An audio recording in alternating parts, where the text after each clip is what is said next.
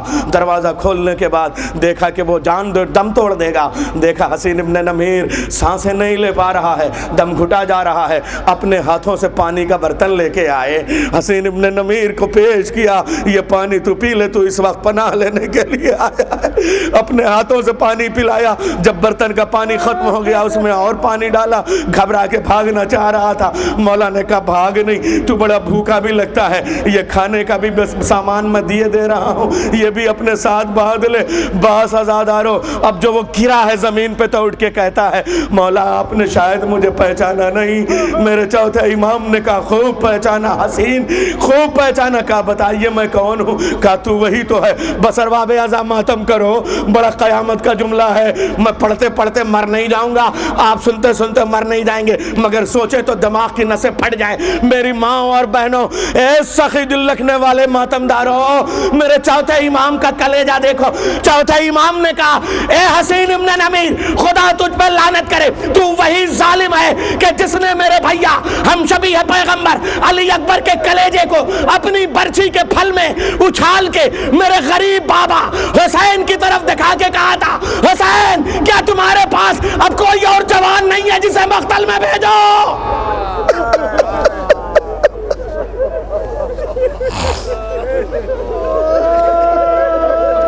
کیا تمہارے پاس اب کوئی جوان نہیں ہے؟ تو نے طنز کی بھی برچھی ماری تھی، تو نے لوہے کی بھی برچھی ماری تھی۔ کہا مولا پھر آپ پانی کیوں پلا رہے ہیں؟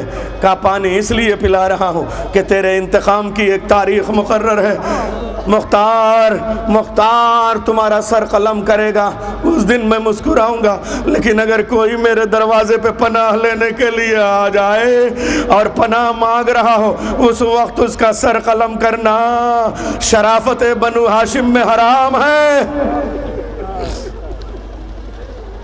ہاں ارباب عزا، میرا چوتھا امام پرسہ دے لیجئے، یہ سفر ہے اور یہ 40 کے بعد کا سفر ہے، لٹا ہوا قافلہ واپس جا رہا ہے۔ ہاں ارباب اعضا، میں کیا عرض کروں آپ کے سامنے، یہ عجیب و غریب منظر ہے۔ ہاں میں آپ کو ایک منظر صرف شام کے بازار کا پیش کرتا ہوں، پھر موقع رہا تو پھر مدینے پہنچنے کا منظر بعد میں پیش کیا جائے گا۔ آئیے عزیزو سنیں، آپ بازاروں میں آئے ہیں، چاروں طرف ہر مذہب کا گھر تھا، عورتیں بھی چھتوں پہ تھیں، میرے بھائی بھی آئے، لیکن مجھے ہر مذہب کے دھرم کی قسم، ہر دھرم کی انسانیت کی قسم، ہر دھرم کے دیوی دیوتا کی قسم میں دے کے پوچھتا ہوں کہ کسی بھی دھرم نے کیا حسین کے علم پہ کوئی پتھر مارا؟ کیا حسین کی سواری پہ کسی نے کوئی صدقے کی کھجور پھینکی؟ کیا کسی نے کسی کو طنز دکھانے کے لیے برچیاں چمکائیں؟ یہ میرا بھارت ہے۔ ہر دھرم کی مائیں اور بہنیں زیارت کر رہی تھیں، کوئی چھتوں سے زیارت کر رہی تھی، کوئی زمین پہ آگے زیارت کر رہی تھی۔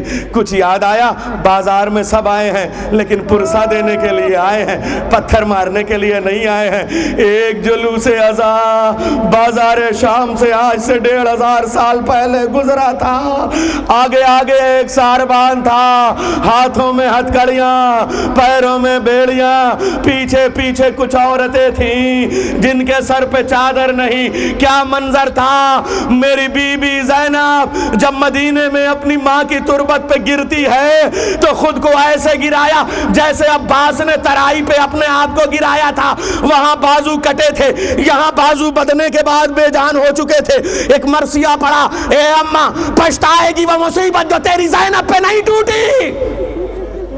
پھر مرثیہ پڑھا، اے اماں تمہاری بیٹی کے استقبال کو آپ لبیک کہتے ہیں، آپ ماتم کرتے ہیں، میری مائیں اور بہنیں قربان ہو جائیں زینب و ام کلثوم کی غیرت پہ۔